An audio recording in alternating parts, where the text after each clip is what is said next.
fight. It doesn't matter who's wrong or right. Just beat it, beat it, beat it, beat it. No one wants to be defeated. Oh no, showing how funky and strong is your fight. It doesn't matter who's wrong or right.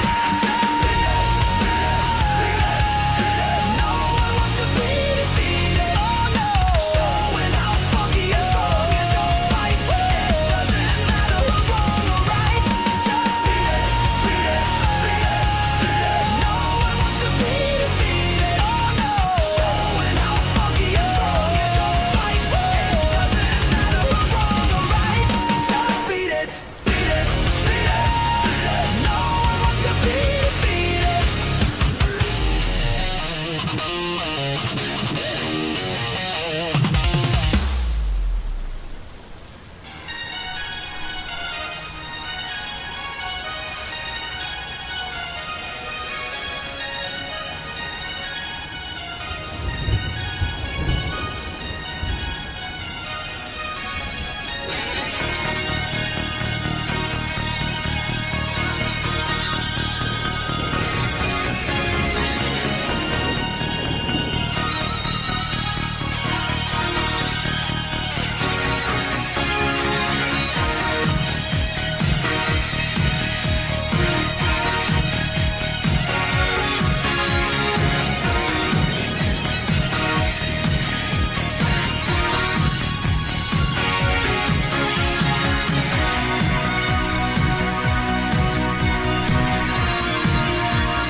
Oh my goodness.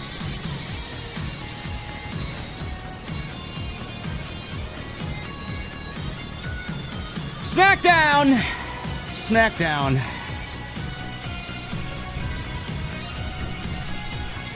You know, at least they could have given me a good show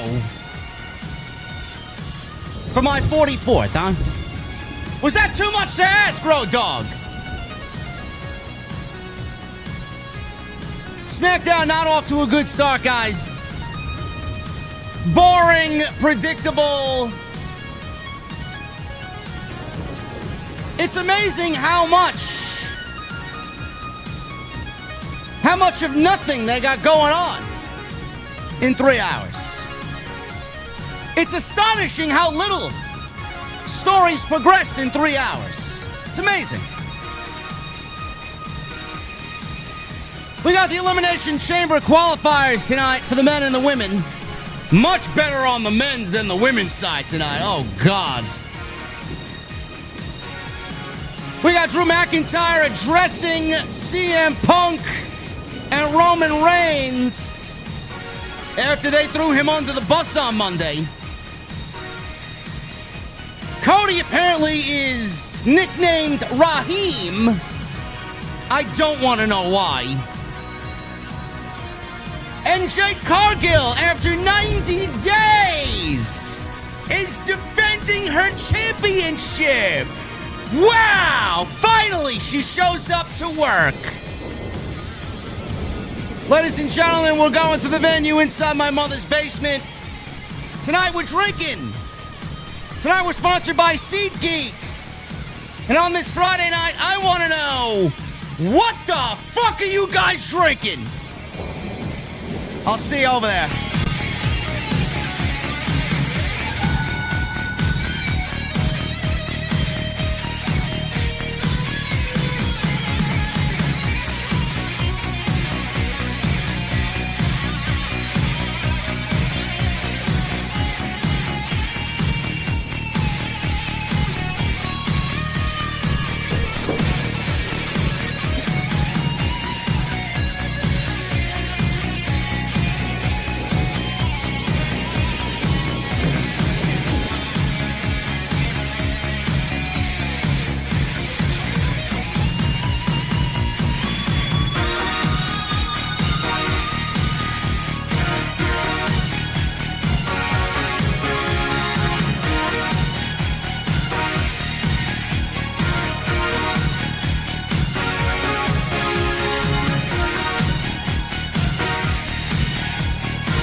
What is going on, guys? Thank you so very much for joining me right here on Off the Script. This is your Friday Night SmackDown post show for February 6th, 2026. I'm your host, JD, from New York, as always, coming to you live from the OTS venue inside my mother's basement.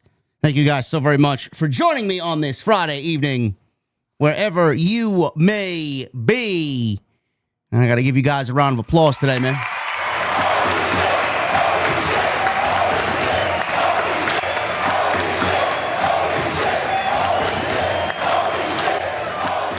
You guys are great. You guys are great. I got more meaningful birthday wishes from you guys than most of the people I actually know in real life. It's crazy. Actually, it's not crazy. I'm not really surprised. And the older you get, the less meaningful these birthdays mean, man. Really.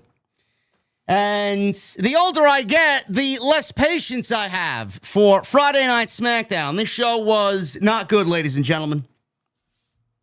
Show was not good. In fact, it was quite boring, and I expected a lot more excitement, a lot more, let's come out of the Royal Rumble and really set the fucking world on fire. And WWE, obviously, they'd rather play on Sesame Street than do anything meaningful on this show. It genuinely is like pulling teeth to get anything meaningful on this show. And I'm not just talking about Friday Night SmackDown. I'm talking about both Monday Night Raw and Friday Night SmackDown. So when you look at that Roman Reigns and CM Punk segment from Monday night, I really want you to take it in and appreciate it, because we don't really get that type of television from WWE anymore. I don't know if they don't know how to create that type of content. I don't know if they care to anymore, honestly. I don't know if they are just lazy and feel like they know all, and they think it's best to put that type of stuff on television. I don't know. But tonight's show didn't really offer any excitement whatsoever, and took the most simplest of paths to get to the Elimination Chamber. Tonight started the Elimination Chamber qualifying matches. And quite honestly, you know, if I had the pen, I would have come out and booked the most meaningful chamber qualifying matches that you could out of the gate for Friday Night SmackDown. You know, over the next 2 weeks, they're going to be on Sci-Fi Network.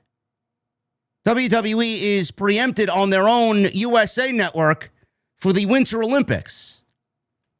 Instead of giving us what we got tonight, next week is the big qualifying match that everybody really is interested in. They booked a massive qualifying match for next week's show, including Cody Rhodes, Jacob Fatu, and Sami Zayn. All in the same qualifying match, all in the same triple threat match, with the winner advancing to the Elimination Chamber. If I had the pen, I would have booked that match tonight, because Cody Rhodes got fucked over in the Royal Rumble. So if you were going to do qualifying matches and you were going to start the qualifying matches tonight on SmackDown, you should have came out of the gate all guns blazing with the biggest qualifying match with the guy that got royally fucked over the most out of everybody in the Royal Rumble. I don't know how you guys would have done it. I certainly would have done it that way.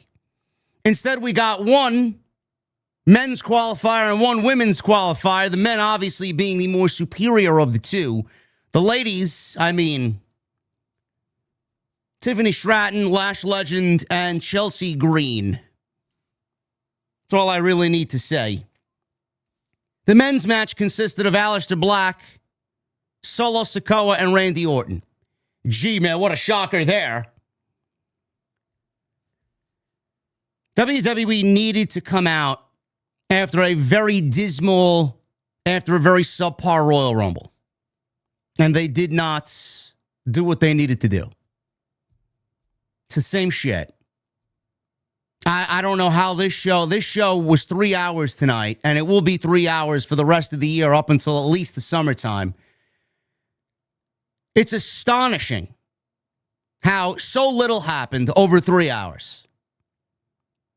And this show was predominantly half Raw, half SmackDown. We got Rhea Ripley and Io Sky eating up a chunk of time, 2 television segments. We got Liv Morgan and Raquel Rodriguez. We got them having 3 segments on the show. Femi. They're using Femi in this free agent role. He's not with Raw. He's not with SmackDown. They're going to spread Femi's wealth across both brands until they physically decide what show he lands on. But in the meantime, he's running through jobbers. Bro, I don't need to see weeks and weeks and weeks of Femi destroying Kit Wilson and some unnamed fucking tag team. I don't need to see that. That's boring. I think everybody that predominantly watches the WWE product knows exactly what Femi is capable of. We don't need to see him running through guys in 30 seconds. Even though I found it quite enjoyable because everybody seemingly is all about this fucking toxic masculinity garbage. It's not even funny. It's a shit gimmick, and Femi destroyed it, rightfully so. Toxic masculinity and Femi all day long over fucking feminine Kit Wilson. Carmelo Hayes had another United States Open challenge, this time against The Miz, which quite honestly was probably the best match of the entire fucking show, which is sad. Not because of Melo, because Melo's great, but The Miz? The Miz? I'm here giving The Miz match of the evening. Liv Morgan and Raquel Rodriguez against Jade Cargill and Jordynne Grace as they just meander. Liv Morgan out there teasing who she's going to choose for her opponent at WrestleMania after she won the Women's Royal Rumble. Bro, nobody wants to see Liv Morgan versus Jade Cargill. Nobody. I don't think Liv Morgan wants to see Liv Morgan versus Jade Cargill. Stephanie Vicaire is the only option. Jordynne Grace continues to be a snooze fest on this show. Matt Cardona is already in fucking catering. He's already hanging out with Apollo Crews tonight. Guy's not even there a month yet. They got him hanging around Apollo Crews. When was the last time Apollo Crews had a meaningful match on television? And then Johnny Gargano apparently is so upset and so depressed because he lost Axiom's mask. The same mask that he stole. The same mask that wasn't even his to begin with. He is now depressed. And he is a mute. No wonder Tommaso Ciampa wanted to go join AEW. This show sucks, ladies and gentlemen. I don't really know what else to say. Like I said, it's astonishing how so little happened across 3 hours. 3 hours that felt like 9 hours. You would think that with all these call-ups, the show would be a lot better. The show has not gotten any better. We're going to go over this show tonight. We're going to hang out, and we're going to drink some whiskey in celebration of 44 today. Thank you guys for all the birthday wishes, and thank you guys for being here on this Friday night. You guys are awesome. This is your Friday Night SmackDown post show right here on Off the Script. Follow me on social media at JD from NY206, Twitter, Instagram, TikTok, and Cameo. Hit that subscribe button down below. Turn on the bell for notifications. If you guys want to support what I do here on the podcast, on the live stream, super chats are open. They will remain open until the very end of the show, so get them on in. Any questions, comments, concerns, happy birthday wishes, jokes, you name it. Super chats are yours. Ask away and support away. It's the best way to support the show. Hit that thumbs up. Let's try for 700 likes. That's the goal tonight. because I already envision it's going to be a slow night because nobody gives a fuck about Friday Night SmackDown. So get those thumbs up in. Leave me a comment down below as well. Again, thank you to the audio side, the fans of the audio podcast on iTunes, Spotify, and all other major audio platforms.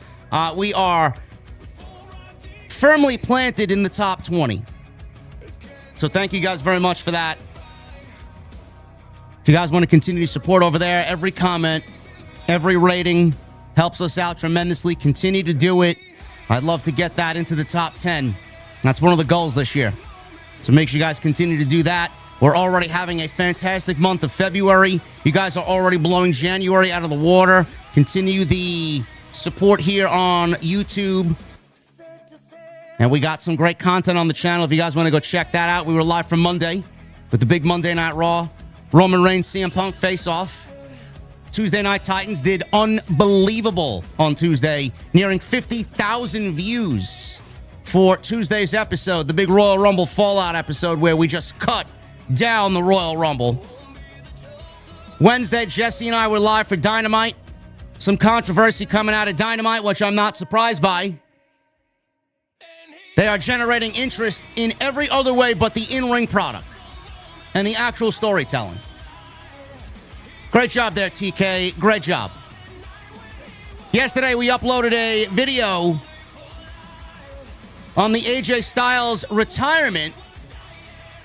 He was interviewed by Stephanie McMahon a week after he retired at the Royal Rumble, and I just feel like everything is a complete work.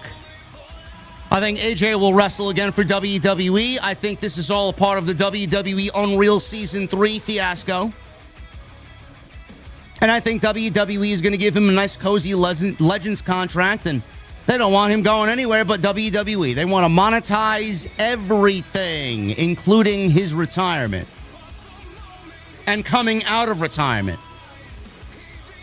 So right now he's going to spend some time at home with the kids and the wife. Go check that out. Second channel's been uploading some content, some more content going up tomorrow. Today we uploaded my thoughts and Jesse's thoughts on Ricochet, saying that WWE killed his career or killed his legacy. Thoughts on that, so go check that out. And tonight we're sponsored by my great friends over at SeatGeek. We are once again back with SeatGeek. If you guys want to go get tickets to anything this winter, man, going into the spring, there's some great concerts coming up. There's some great wrestling shows coming up. Make sure you guys go check out SeatGeek. Download the app and use that promo code JD from NY10 to save 10% off your order. And we'll talk about my friends over at SeatGeek a little bit later on in the show.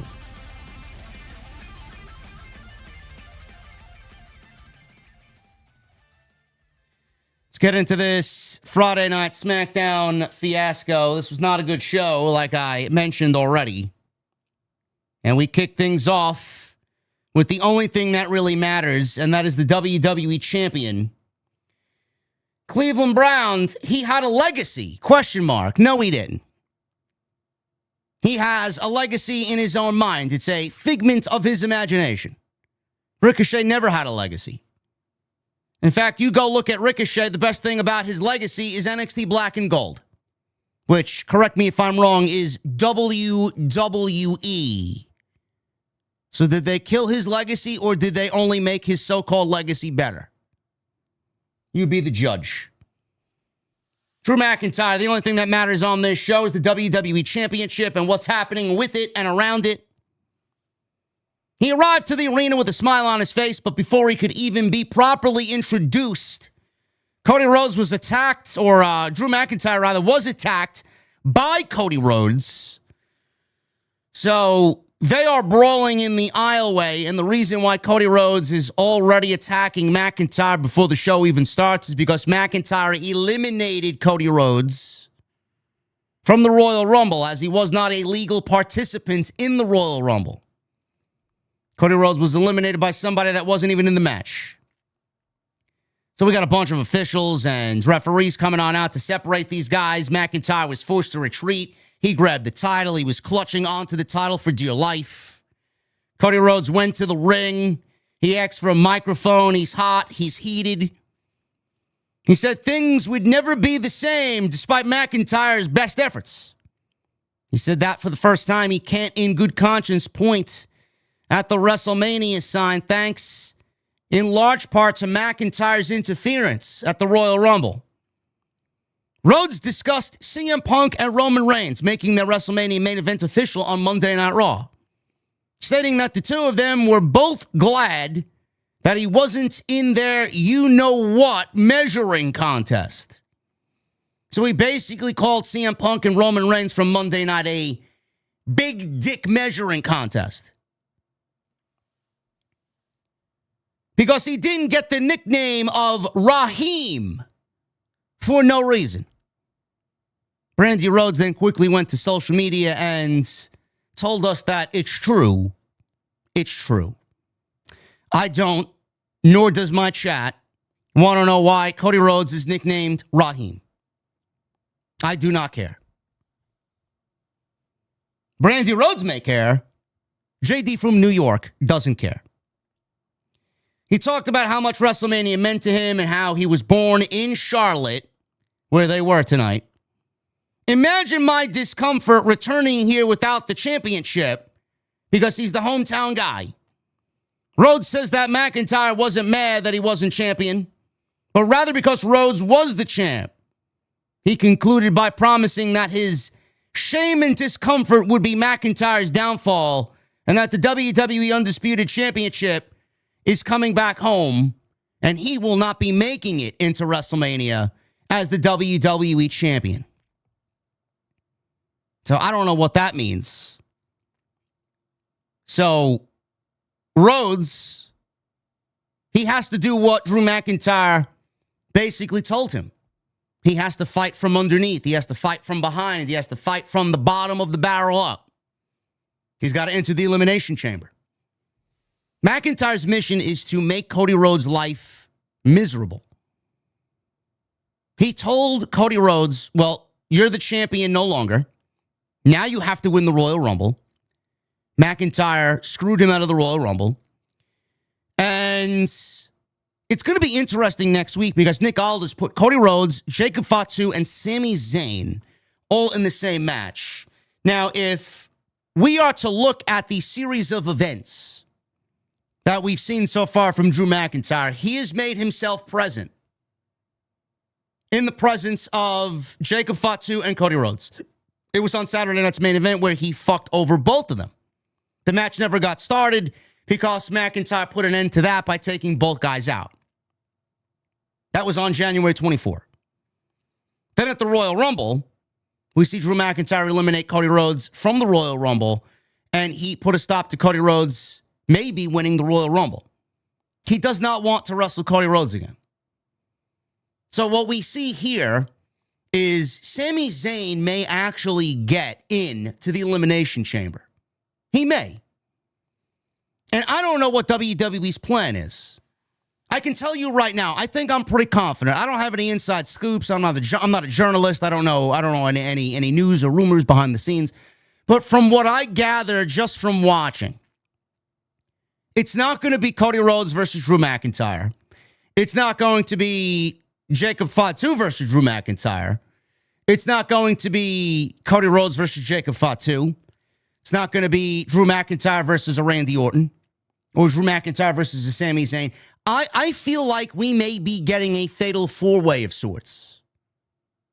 And I feel like it may actually include all three guys that are in the match next week to qualify for the Elimination Chamber.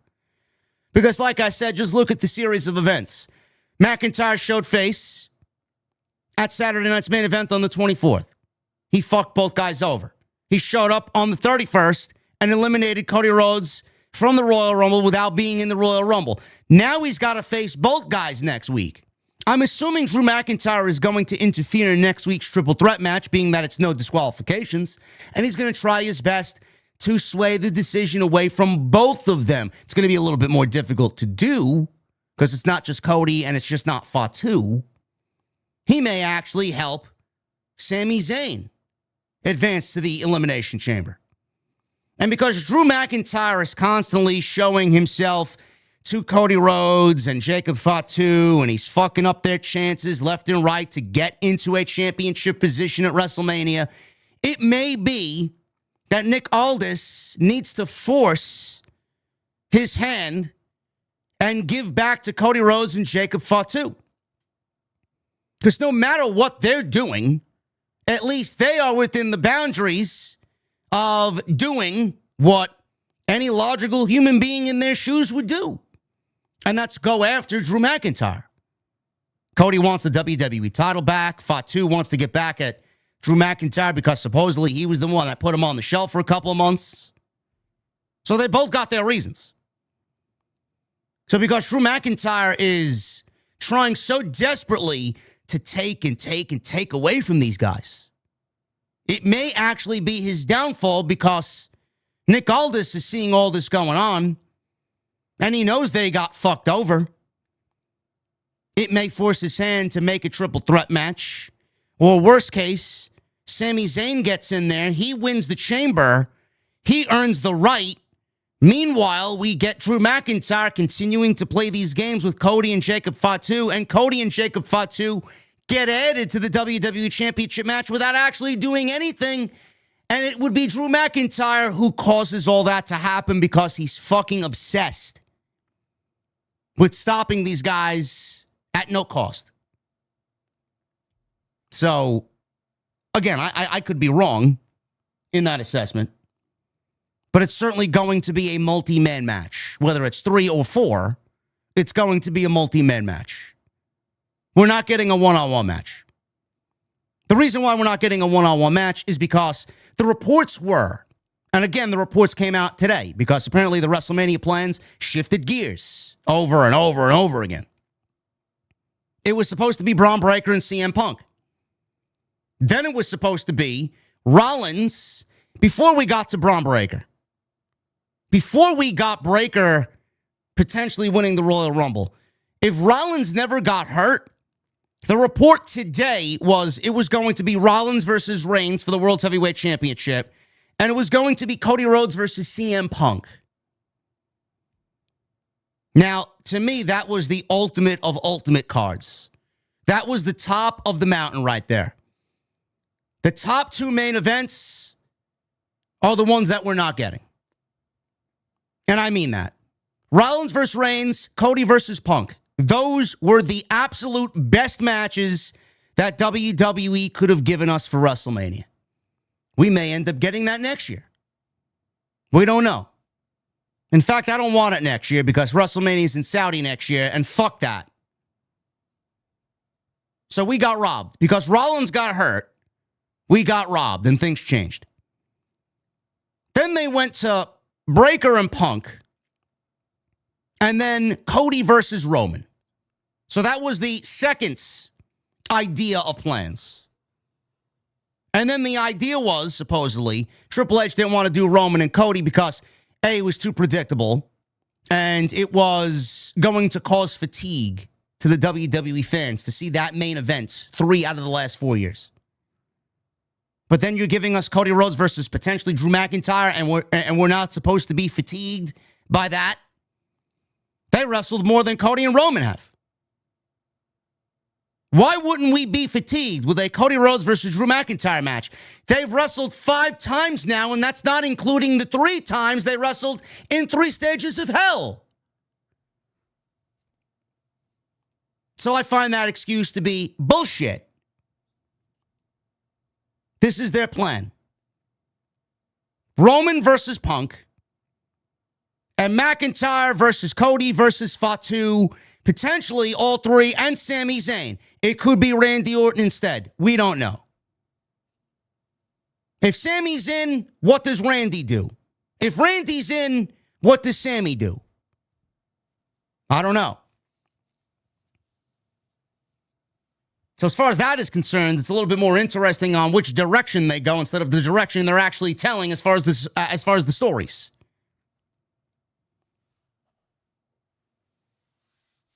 Well, man, if Rollins didn't get hurt, we would have never seen the end of the Vision. And Braun Breaker turning would have happened at WrestleMania. and we would have gotten Rollins and Reigns, Punk and Cody. That all would have happened, and it would have happened naturally and organically if Rollins did not get hurt. But I expect Rollins to be back by WrestleMania. So now we got Punk Roman, Cody, Fatu, McIntyre, or some mixture of the three. Maybe including a Sammy, maybe including a Randy. And I think Rollins is going to go one-on-one with Braun Breaker because that's the only logical thing for him to do, because they wouldn't play that angle out at the Royal Rumble if they weren't sure Rollins was going to be back in time by WrestleMania. That would be pretty fucking risky to do if he wasn't. So at least they got this heat to start the show. That was the right way to open the show. McIntyre coming on out, gloating that, haha, both guys didn't win the Rumble, only for Cody to attack him and take care of him because he got robbed from McIntyre, or by McIntyre, from the Royal Rumble. So at least they started the show with the right emotion and in the right way. Backstage, Giulia and Kiana James were interviewed ahead of their women's tag team title match tonight against Io and Rhea. Kiana James again made it clear that winning the tag team titles was all a part of the plan, because the plan is to make Giulia a triple champion. Giulia is not going to become a triple champion.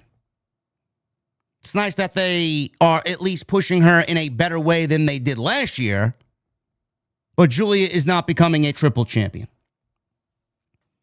Nick Aldis. He was backstage yelling at Cody Rhodes for his attack on McIntyre as he told him to control his emotions because he was set for an Elimination Chamber Qualifier next week in Dallas. Rhodes promised to control his emotions. Nick Aldis said, "You better, because if you get out of hand again, I'm going to have to take that qualifying match away from you."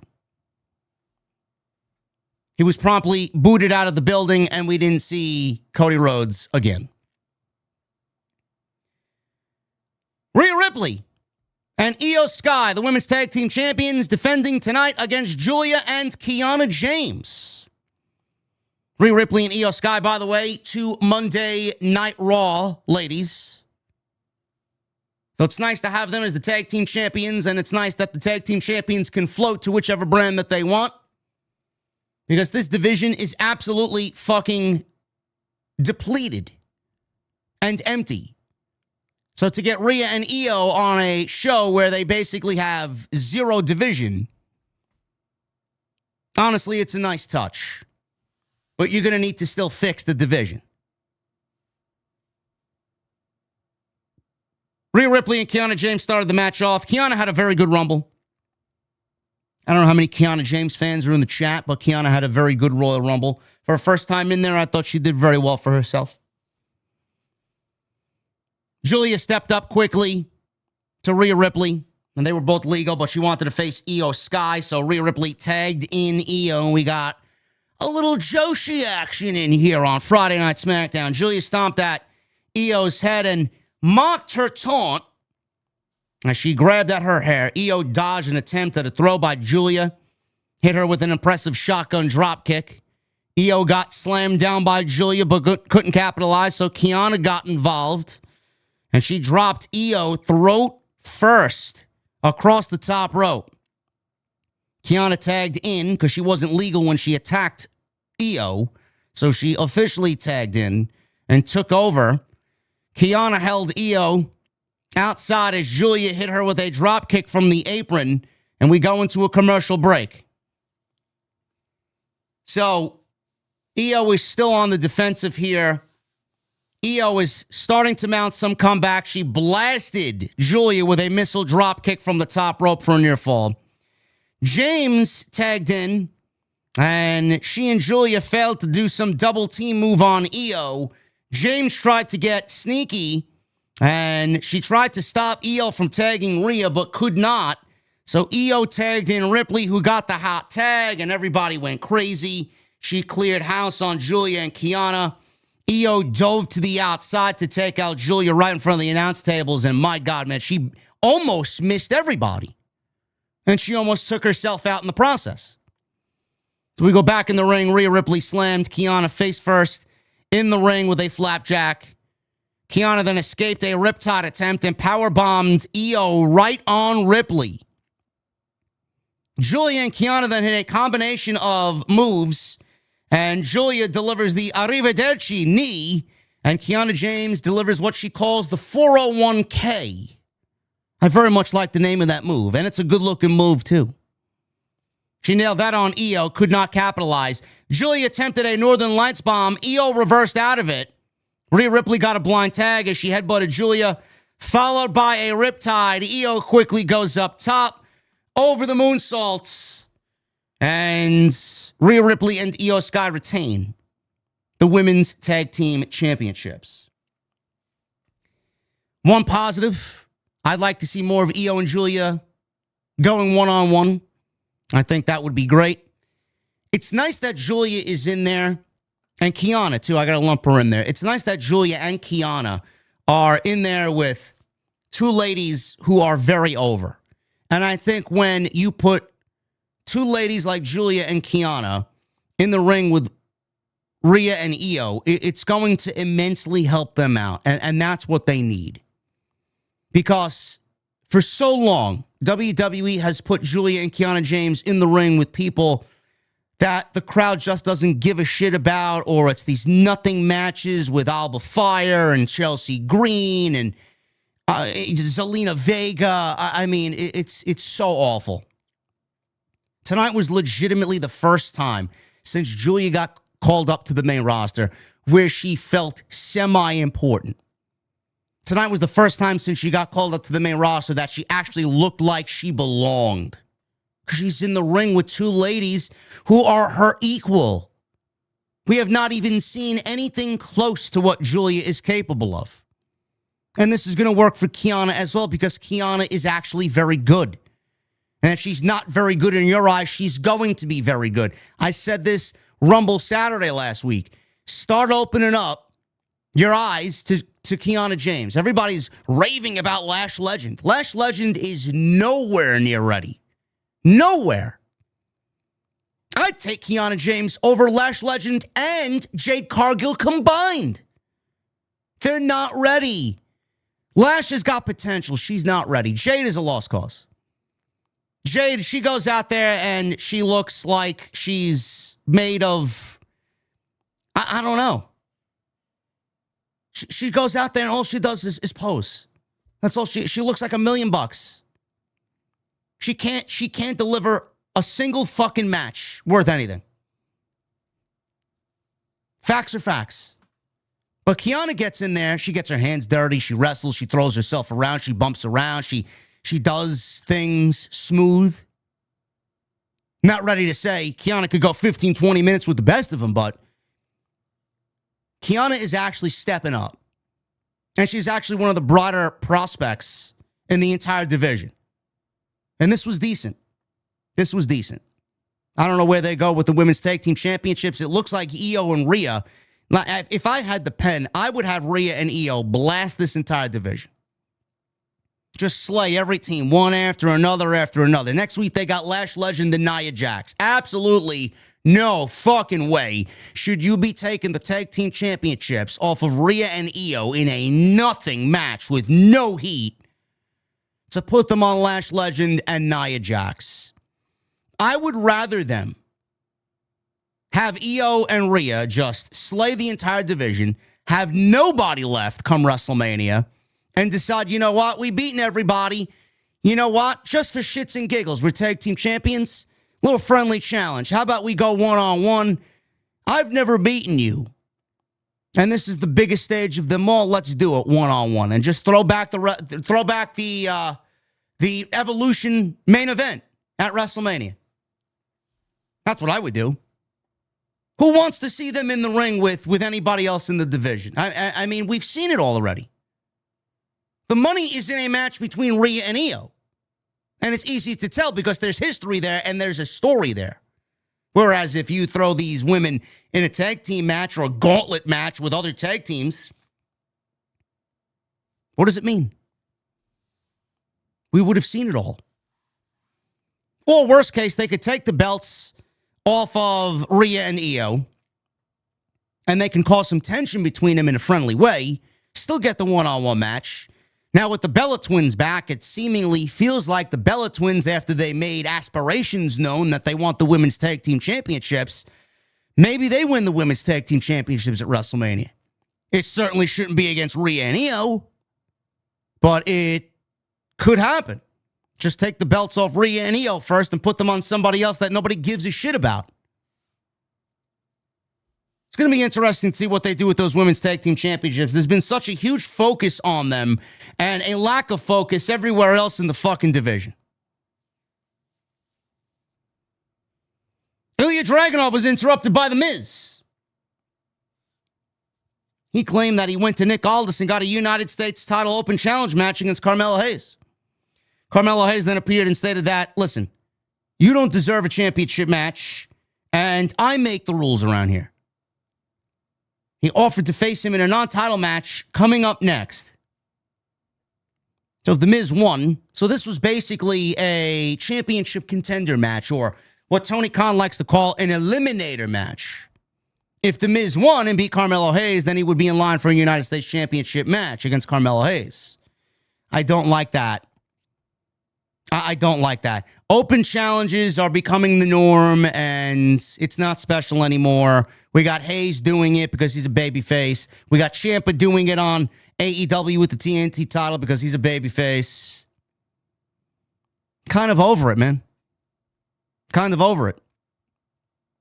So he challenged The Miz one-on-one, non-title match, no United States Open challenge. He offered that to Ilya Dragunov, because Dragunov got fucked over last week by The Miz.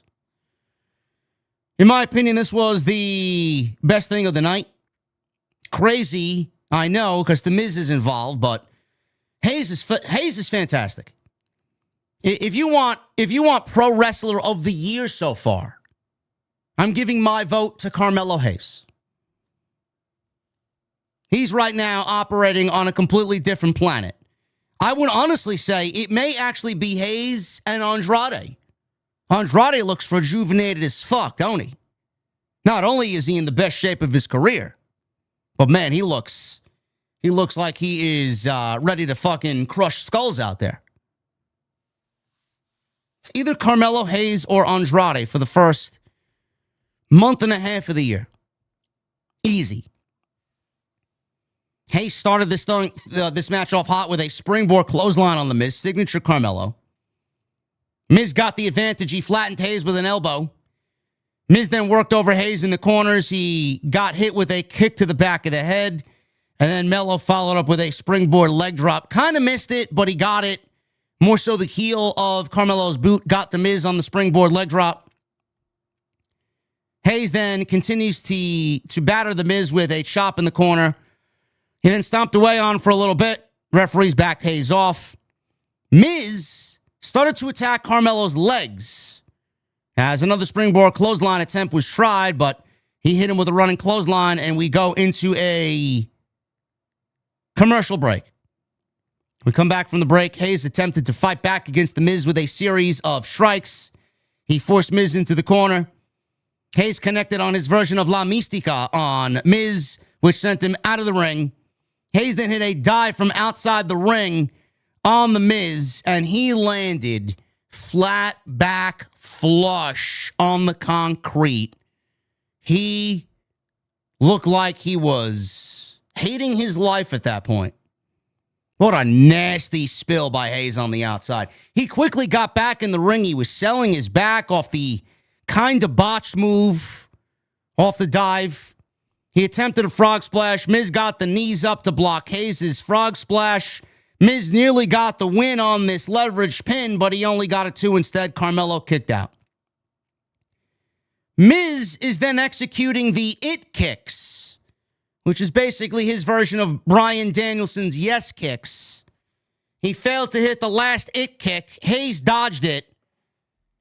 Carmelo then countered a skull-crushing finale attempt and cracked him right in the jaw with a big super kick. He goes for a cover. He gets a near fall.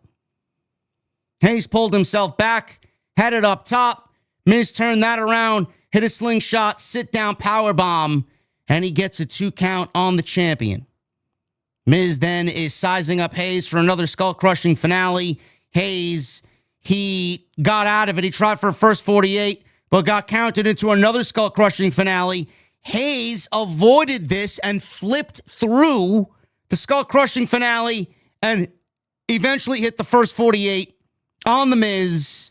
Could have been done a little bit more impactful, I will say, the first 48. But he got the first 48, and he got the victory over The Miz. 1, 2, 3, and Carmelo is... This was a non-title match. He's still the United States champion, but he beat Miz clean, and now Miz is out of the picture. He does not have to defend the United States Championship against The Miz, and will probably end up running Carmelo versus Dragunov back again. For what reason, I don't know. I don't know. Tiffany Stratton. She was interviewed about nearly winning the Royal Rumble as she promised to get herself back on the winning track by qualifying for the Elimination Chamber. Chelsea Green and Alba Fire showed up, taunted Tiffany, but were told off as Tiffany Stratton got ready and said that SmackDown operates on Tiffy time. It better operate on someone else's fucking time because this show at 3 hours is fucking garbage. And there's no amount of time that Tiffany can put into the show to make it better. Bo Dallas. We got another VHS vignette promo from Bo Dallas, the leader of the Wyatt Six, talking about Solo Sikoa's theft of the lantern. Bo Dallas said Solo was scared of being left in the dark all by himself, which is why he stole the lantern. Bo Dallas mentioned that fear doesn't show up when everyone's together. It shows up when you're all alone. And then he starts laughing and the video comes to an end. Do you realize what we're getting as far as this storyline, folks? This is basically like a children's story time. This is basically children's story time right before bed, putting the kids to bed. We're getting read a bedtime story, chat. So, according to Bo Dallas, Solo stole the lantern because he was scared of being left in the dark all by himself. That's why he stole the lantern. You know, the quicker that Bruce Pritchard is off of the creative team, the better I will be sitting here on Friday nights. Or Monday nights. Or any night he's not a part of. This shit is fucking awful. I don't know how there's a human being with blood running through their fucking body who's interested in this MFT's Wyatt Six feud. God help my soul if they add these teams to the WrestleMania card. Elimination Chamber Qualifier for the ladies here. Chelsea Green, Tiffany Stratton, and Lash Legend. You know, you could at least make it somewhat unpredictable. Chelsea Green was never going to advance to the Elimination Chamber. Nor was Lash Legend. That would be laughable. Tiffany Stratton just got back. She hasn't had a one-on-one match yet. Why would you put Tiffany Stratton in a match to have her lose to either one of these women? Predictable. When you want to know why your pro wrestling sucks, most of the time, it is because the people in charge find you to be fucking stupid. It is predictable. Everything is predictable. It's the worst aspect of today's pro wrestling. Everything is fucking predictable. I could close my eyes and pick the fucking winner. This was rough. Chelsea, they got this woman out there wrestling in such a sloppy style because it's just all comedy and she's not supposed to wrestle. She's not supposed to actually be a better wrestler than Tiffany Stratton.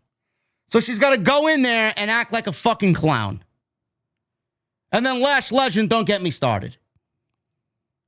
The woman doesn't even know the proper basics of a fucking wrist lock. Her selling is terrible. Her acting is terrible. I don't see what the big deal is. I don't. We're going to need to get this woman up to speed quickly. Otherwise, shut the fuck up about this hype over Lash Legend. I don't see it. Chelsea Green slapped Tiffany and Lash Legend to start the match, claiming that this is her match and she deserves the chamber spot.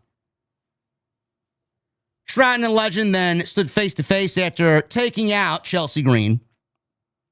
Stratton leapt at Legend. She was grabbed and used as a battering ram to take out Alba Fire, who jumped onto the apron. Tiffany recovered and forced Legend to the outside as she then dove onto both Legend and Nia Jax. We go back into the ring. Yes, Nia Jax was on the outside and she was collateral damage here for Tiffany Stratton. Back in the ring, Chelsea Green tried to steal Stratton's pin and started yelling at her again. Lash Legend tried to get involved, which then formed this temporary alliance between Chelsea and Tiffany, and they both took out Lash Legend and clotheslined her out of the ring. So then Tiffany and Chelsea Green begin to go at it, and she headed up top and took out Stratton and Jax with a dive to the outside. Nia's in this match more than Lash Legend is. Green did her salute. She got absolutely rocked by a big boot from Lash Legend, which is probably the only thing she makes look good, which is basically a copycat of Jade Cargill. And we go into a commercial break. Lash Legend, after the break, lifted Tiffany over her head, slammed her onto Chelsea Green, who was laying on her back, before she splashed onto both women. And she did not get the win as she went for the cover here, and both ladies kicked out. Stratton recovered, used Chelsea as an impromptu stepping stone to kick Lash Legend in the corner. Stratton caught Legend with a rough drop kick as she reversed an unpretty her attempt from Chelsea. We're now on the top rope. Stratton hit Green with a superplex, which she barely got over. She rolled through with a Uranage. Lash Legend broke up the pin and tried for her finish, which she calls the Lash Extension, which is the other thing she makes look good, and that's about it. She could not capitalize on her finish. Legend caught Stratton and hit a buckle bomb, followed by a choke slam for a near fall. Meanwhile, in all of this, Chelsea Green leapt from the top rope, hit a coast-to-coast dropkick on both Stratton and Legend, which actually looked very good. Nia Jax pulled Chelsea Green out of the ring as she made a pin attempt, which led to a situation between her and Alba Fire at ringside. Things broke down as Chelsea and Stratton launched Legend over the timekeeper's area. In the ring, Chelsea again attempted unpretty her, which was reversed by Stratton, who quickly went up and ended the match with the prettiest moonsault ever. Tiffany advances to the Elimination Chamber. 1, 2, 3. This was bad. Not only was this a rough watch, none of these ladies mixed well with each other at all. Chelsea looks like a comedy geek out there. Tiffany Stratton is the only one that you should be taking serious. And Lash Legend, they got her doing the absolute bare minimum out there. Big boot, a finish, a choke slam. Her selling is terrible. How you call this woman up to the main roster and someone like Kendall Gray is on NXT is unreal to me. Unreal. I'd actually call Nikita Lyons up before I call Lash Legend up. Don't quote me. It's the facts. Tiffany Stratton advances. Duh. Randy Orton. He was being interviewed about his Elimination Chamber qualifier. Aleister Black interrupted and talked about how we've said goodbye to two great wrestlers in John Cena and AJ Styles, and it was fortunate that Orton was still around. I genuinely wonder if Randy Orton and Aleister Black may potentially be a WrestleMania match. I just don't know where else. I don't know where else Randy Orton fits in unless they put him in a world title program. Like, who else does he fit well with going into WrestleMania? Because I pitched maybe we do a career killer versus a legend killer match at WrestleMania, but they're both on different brands.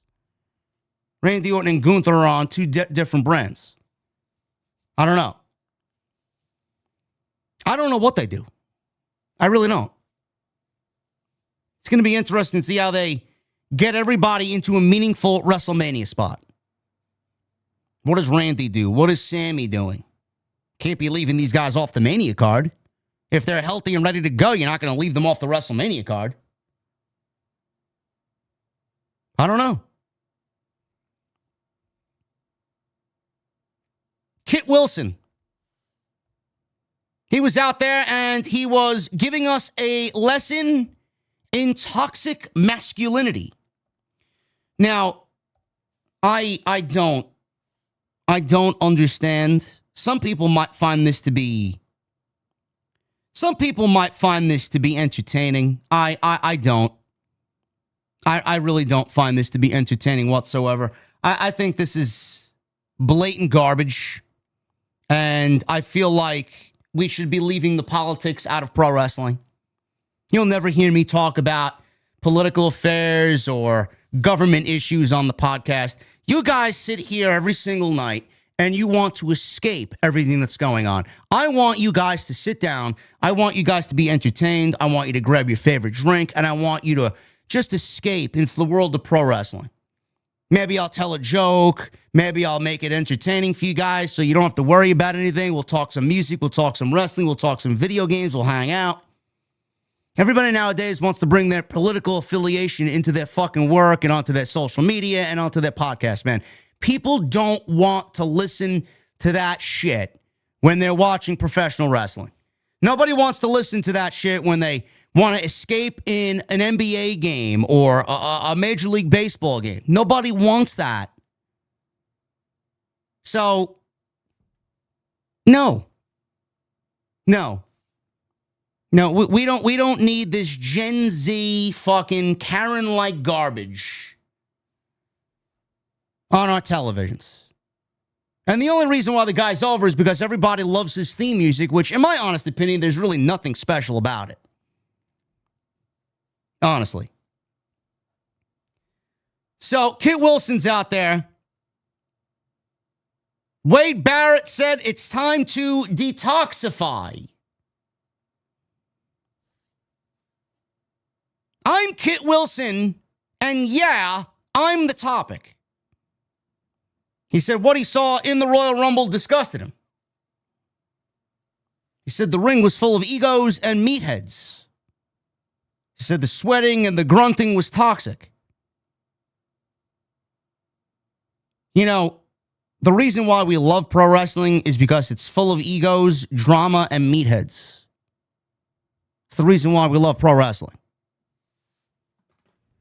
And you got a guy out there playing a character who's making fun of the reason why we all love pro wrestling. You can tell the people that enjoy this slop. And then you can promptly make your decision not to watch those people because clearly they're not one of us. He said the ring was full of egos and meatheads. He said the sweating and the grunting was toxic. He said all of the men battling to see who is the biggest alpha didn't want him in the match because he is the true, real man who has confidence in his emotions. He's a man who moisturizes, and he's a man who listens. You know, you could be a meathead, and you can be a gym dude, and also be a man who wears his emotions on his sleeve. You could still be a man who takes care of himself, and you can be a man who listens. Or am I bullshitting? This is what they want you to think real men look like, or act, or feel. Then he tells everybody to try it. He pointed at the fans and says they can't handle a man who moves his hip like he does. And he swivels. And he's saying something about, oh, I feel it. Oh, I feel it. Bro. What are you feeling, bro? What are you feeling? Are you feeling a chat? He then said they're all toxic, but it's not about them. He challenged anyone who was in the Rumble to come on out there and take on the man who is refining masculinity.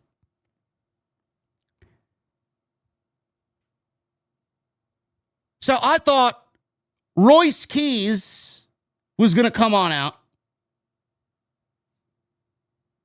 He did not. Instead, we got Obafemi. Obafemi squashed Kit Wilson. He threw this guy around like a rag doll and hit the fall from grace and won in 60 seconds. He said, take me in. Oh, yeah, he said, yes, take me in. Take me in. That's what he said. Obafemi wins in 1 minute. I had a smile on my face. Goodbye, Kit Wilson. Waste of TV time. Do you guys genuinely find this fun? Do you find it funny? I'm not laughing. I don't even think it's a good gimmick. R-Truth. He was dancing to Obafemi's music. He told Damian Priest, who was standing next to him, that Oba stands for, oh my goodness. Listen, Truth, no need to steal my catchphrase, okay? He told Priest that Obafemi was smashing and eating people. McIntyre then bumped into R-Truth, and Truth yelled, excuse me. Priest then stepped up to Drew in defense of R-Truth and said, you and I have done this enough. And then he told Drew, it looks like you have enough problems around here and you don't need another one. So Drew made his entrance. That's where he was headed. He was headed towards the ring. Jacob Fatu attacked Drew in the aisleway and into the ring and asked for a mic. He landed a hip attack and a clothesline, sending Drew to ringside. He then leapt over the ropes onto Drew at ringside with a big dive. He pounded on him and then fought off security guys who dared to do their jobs trying to restore order. God forbid they try to do their jobs. He then threw the lid off the announce desk. Fatu continues to toss aside security before going after Drew in the timekeeper's area. And Drew once again was attacked by one of the men who was looking for some sort of revenge on Drew McIntyre. Drew McIntyre can't get a single word out. All the guy wants to do is speak to us. He can't get a single word out thanks to Cody Rhodes and Jacob Fatu. So just like Cody Rhodes, we go backstage and Jacob Fatu is being ushered out of the building. Nick Aldis told Fatu that he'll tell him what he told Cody earlier in the night, and that is, you can earn a match against Drew McIntyre next week. Now, I thought that there would be 2 elimination chamber matches for the men. Instead, they put them in the same match. Nick Aldis put Cody and Fatu in the same match, which I'm not complaining about because them in the same match at least makes it unpredictable. I just complained about it being too predictable. Them being in the match with Sami Zayn actually makes it very unpredictable. So good on them. Fatu continues to talk here. He said, line them up because I'll dog walk their ass. And then was ushered out of the building. Chat, why was SmackDown boring? Because they decided to give us Shinsuke Nakamura versus Tama Tonga for 10 minutes. Were you guys sports entertained by Tama Tonga and Shinsuke Nakamura? An absolutely heatless affair with absolutely zero reason to care about their so-called history from the years and years ago in New Japan Pro Wrestling.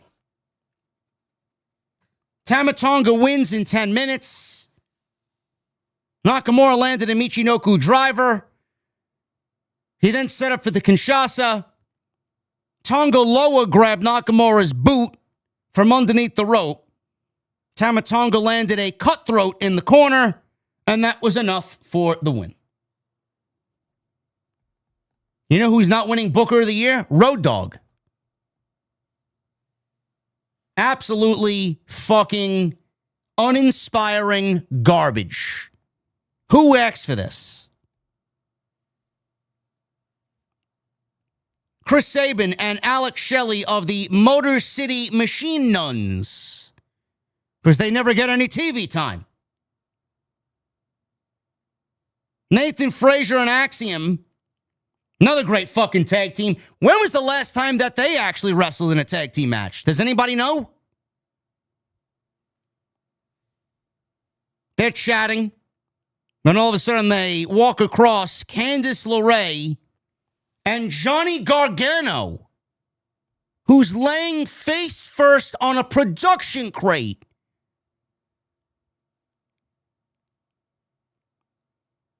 You don't know what that mask meant to him, says Candice. Frazier said, whatever state Gargano was in is clearly his own doing. It was my mask. Sabin told LeRae that he deceived them and lied to them many months ago and cost them a tag team title shot. So no, they're not helping poor Johnny. LeRae pleaded with Alex Shelley. He said no, and Gargano lay there motionless. It's all right, Johnny. It's all right. I know you're upset that your brother-in-arms, Tommaso Ciampa, went to AEW and won a championship on his first night in a 20-minute great match with Mark Briscoe. I know how badly you want to be there with him. Can you imagine this? This was the face, once upon a time, this was the face of NXT Black and Gold. One guy's in AEW now working Saturday night as a collider, and this guy is now a fucking mute on Friday nights who can't speak and is visibly distraught because he lost a mask that didn't belong to him.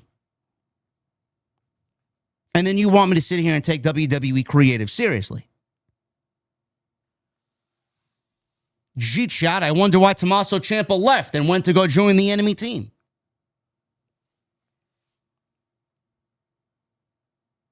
Kathy Kelly interviewed Rhea Ripley and Io Sky.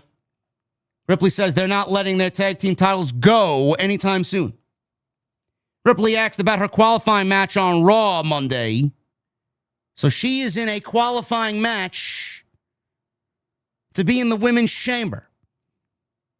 So we got the idea, we got the answer. Both elimination chambers will be for the other championship opportunity at WrestleMania. So if we are to see what's happened on television, CM Punk and Roman Reigns is the World's Heavyweight Championship match at WrestleMania, more than likely main eventing night 2. And then we got the men's chamber that is going to determine who wrestles for the WWE Championship.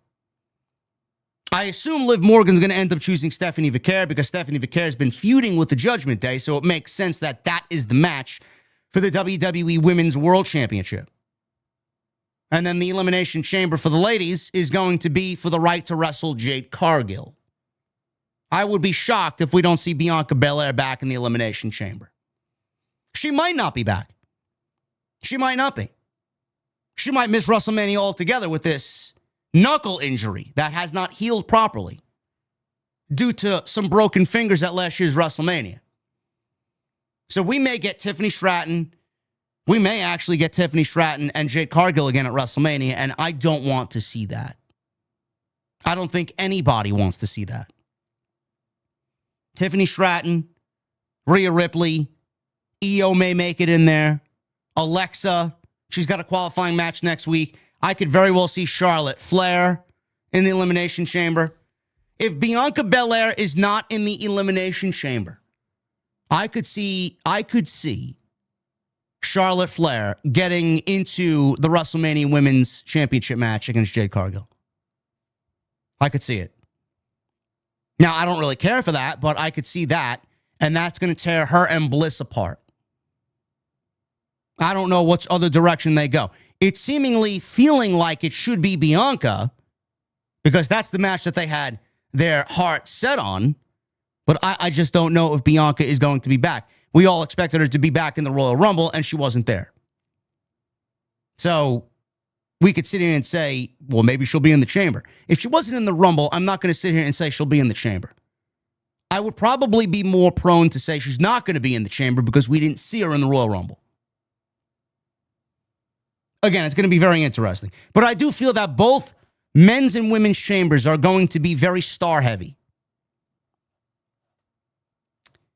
So Nia Jax walks on in. Rhea Ripley said she wouldn't mind adding more gold. Nia Jax said that a spot in the chamber would be wasted on Rhea Ripley. She said it should go to Lash Legend, but she was screwed tonight. And Lash is over there fake acting, and it's just awful. Ripley says they sound like whiny little bitches. Nia Jax continues to yell at both Rhea and Io. Nia says they've been ducking them for so long. Let's go talk to Nick Aldis about our tag team title match. Nobody wants to see Nia Jax and Lash Legend with the tag team championships. Nobody. Moving on. Liv Morgan. Nick Aldis introduced Liv Morgan, who made her way down to ringside with Raquel Rodriguez. So we got some Judgment Day presence on Friday Night SmackDown. Liv's in the ring, and she's really kind of promoting that she is the greatest Royal Rumble winner of all time. She said she wasn't just the greatest. Now, she called herself the hottest, the funniest, smartest, and most iconic woman in the history of WWE. Now that I could see some truth to what she said, but no, she's not the most iconic woman in WWE. Liv Morgan said that with a lot of power comes a lot of responsibility, and she didn't have a lot of time to make a certain decision. Morgan says she can choose Stephanie Vicker or face Jade Cargill. She said Vicker. I pronounce it Stephanie Vicker. Whichever way you pronounce it, that's on you. She said Vicker. Anton Chigurh. No Country for Old Men, one of the best movies of all time. Liv Morgan said that WrestleMania wasn't the only thing on her mind, but there was a huge elephant in the room. And I thought we were going to get some storyline progression here, chat, but fuck me, we didn't. Before she could say what that was, Raquel Rodriguez took the microphone and said, listen, I got something to say here instead. However, they were both interrupted by Jade Cargill. I wish you guys can hear my audible groans when Jade's music hit. Cargill gets down to the ring and she grabs a microphone and she's standing there in front of both Liv Morgan and Raquel Rodriguez. Cargill says that she didn't care if Morgan won the Royal Rumble and she didn't care if she was on Friday Night SmackDown. Cargill said that if Morgan chose her, she'd beat that ass at WrestleMania. And then she went to go look at Raquel and said, what are you looking at? I actually thought Jade handled herself well here. The less Jade says, the better. The less Jade says, the more impactful it is. Morgan interrupted and started laughing and called Jade a comedian and talked about how she could pick Stephanie Vicker and ensure Raquel Rodriguez would actually instead take out Jade Cargill so that they would both be women's world champion. Jordan Grace interrupted to the sound of silence. Chat. Bro, Jade Cargill comes on out to face these two women. And then Jordan Grace comes on out, kills the entire vibe of this segment. Her theme music hits, and I swear to God, chat, it is the biggest buzzkill in all of WWE. Like, at this point, I'm seriously contemplating which is worse. Jordynne Grace's theme music, Stephanie's new theme music, or Role Model. Like it's fucking bad out here. I tell you, it is fucking bad. Bad. Jordynne Grace gets into the ring, said that Morgan did what she had to do to win the Rumble. But if she could get Cargill to defend her title, maybe it'll be Grace who Morgan might want to face at WrestleMania. Morgan interrupted and got told to shut up by both Cargill and Grace. Cargill actually said, "Shut up, bitch." Like, okay. Aldis told Morgan, listen, you know what I say. If you are available to talk, you are available to fight. So he made a tag team match out of all four of these women with Liv and Raquel teaming up against Jordynne Grace and Jade Cargill. So this tag team match took place. There was a lot of miscommunication here that led to the outcome of this match. So we go into a commercial break when this match was made. We come back and the match is already in progress. Rodriguez was taking it to Grace with some elbows. Grace got lifted by a back suplex from Raquel, but she avoided a diving powerbomb. However, Morgan tagged in. She tried for 3 amigos on Jordynne Grace, which I don't know what she was thinking of. Grace counted on the third of the amigos and delivered a suplex of her own. Grace then absolutely flattened Liv Morgan with a series of lariats, followed by repeated body slams. She goes for cover, but Rodriguez interrupted the count. Jordynne Grace sent Rodriguez out of the ring. Liv Morgan attempted Oblivion. That was blocked by Jordynne Grace, who was just way too powerful.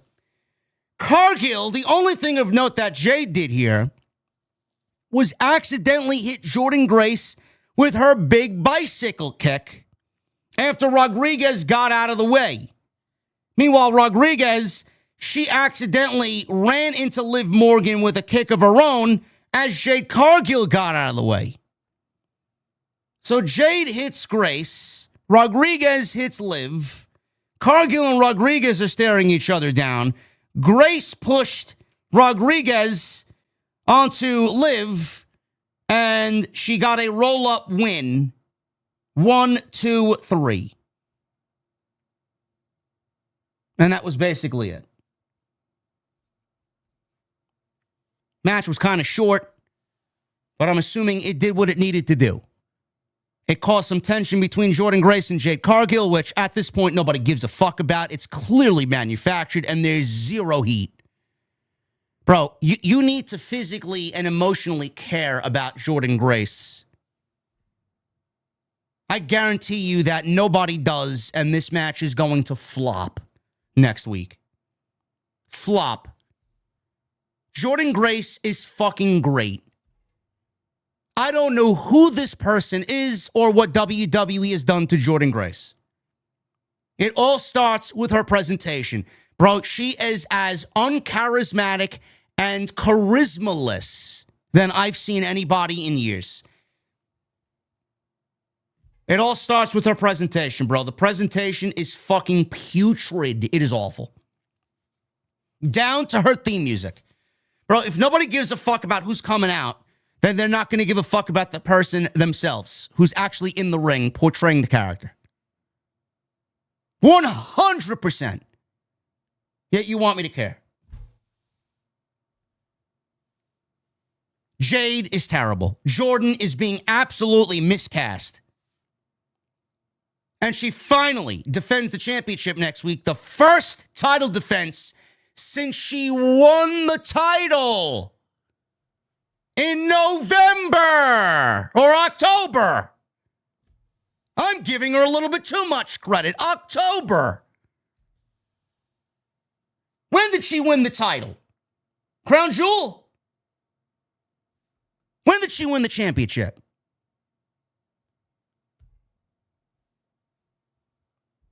Might have been at Saturday Night's Main Event. Either way. We're nearing 100 days of this woman not defending the title. What was the point of putting the belt on her? You do realize that for the title to be important, and I said this on Wednesday with Ricochet, Saturday Night's Main Event in Utah. Oh, it was the Utah show. That was the show that Jey Uso stunk up the joint with CM Punk. Yeah, we don't want to talk about that show. November 1st. All right, I was close. Just about. I said this about Ricochet. Ricochet's got the national championship. We all know that Tony Khan created the national championship to put it on Ricochet so that Ricochet felt important. What has Ricochet done with the national championship to make the national championship feel prestigious? Nothing. You're going to put a championship on Jade Cargill and then have her do nothing. You're going to have her put nothing into the title. What do you expect the title to do for Jade Cargill if you ain't doing anything for Jade Cargill and she ain't doing anything for Jade Cargill for the title? This women's division is fucking awful. You do realize that both matches tonight included 4 Monday Night Raw women.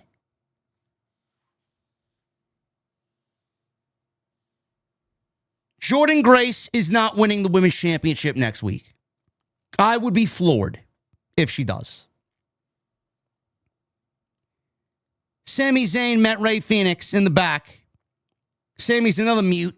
He didn't say a fucking word tonight. Rey Fenix consoled him after his Royal Rumble loss, and they were both interrupted by Trick Williams. Trick Williams is money. He knows he's money. He knows he's got a great future. So he comes across these two losers. Called himself the Michael Jordan to Sami Zayn's Charles Barkley. Williams talked about how he was the guy who gets things done around here. Rey Fenix told Williams that he had a big mouth and that he'd shut him up if he kept it up. Williams responded to Rey Fenix saying he'd do it anytime, any place. Wasn't this a match already? This was legitimately Trick Williams' second week in, and they put him in the ring with Rey Fenix. It might have been his in-ring debut, if I'm not mistaken. And they're already running it back, potentially? Jade Cargill and Jordynne Grace were backstage. They were at each other's throats following this tag team match. Nick Aldis told the two that there'd be a women's title match next week where Jordynne Grace is getting a title match against Jade Cargill.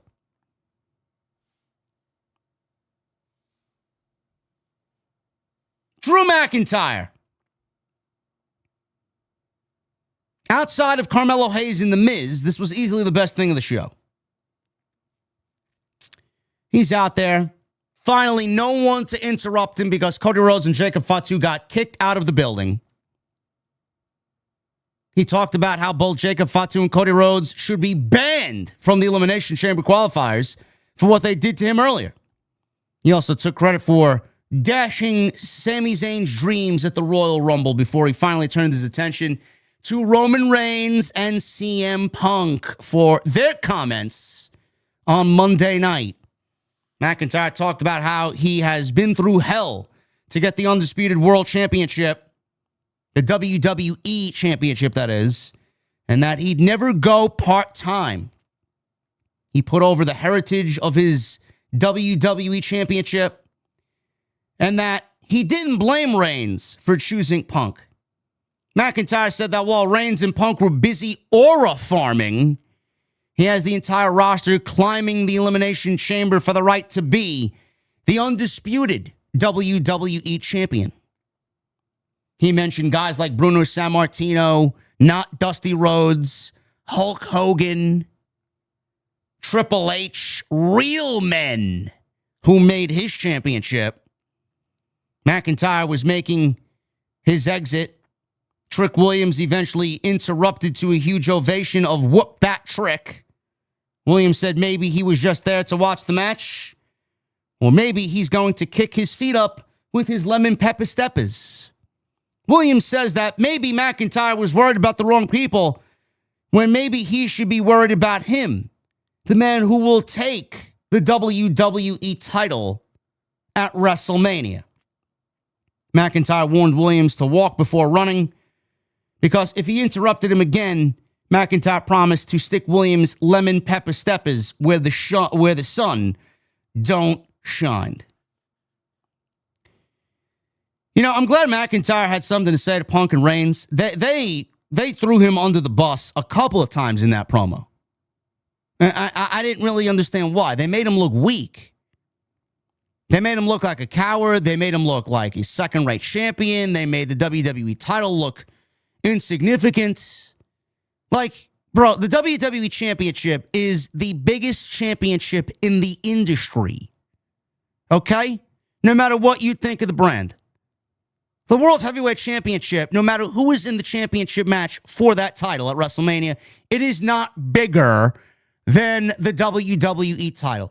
So, in my opinion, you should not be downgrading the WWE title or its champion in such a manner. Now, I get it. They wanted extra heat on what they were telling as far as their story. But don't go make Drew McIntyre seem like a second-rate champion when we all know he is not. So I'm glad that he addressed it, because it would be weird if he didn't.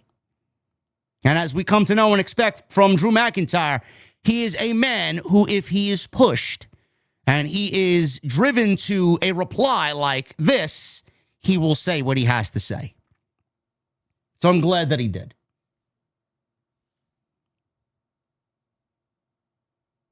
Before we get to the main event, which was Solo Sikoa, Randy Orton, and Aleister Black, men's Elimination Chamber Qualifier, we got Trick Williams versus Rey Fenix. Exciting stuff next week.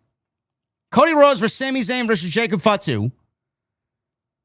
We got Bliss, Giulia, and Zelina in the women's qualifier. Io, Rhea versus Lash and Nia for the tag team championships. And Jade Cargill versus Jordan Grace for the women's championship.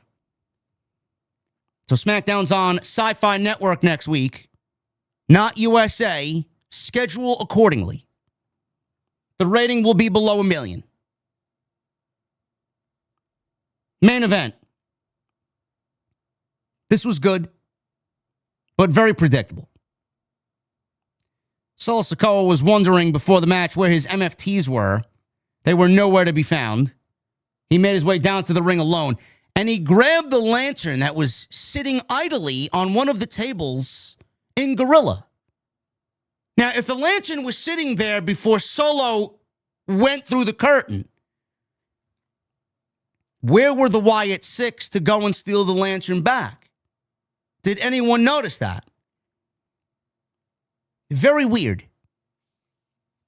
He should have been in possession of the lantern because it should be important to him, and any lackadaisical mindset might land the lantern back in the Wyatt Six, and we don't want that to... Oh, Solo doesn't want that to happen. I don't give a fuck what happens to the lantern. I burned the fucking lantern.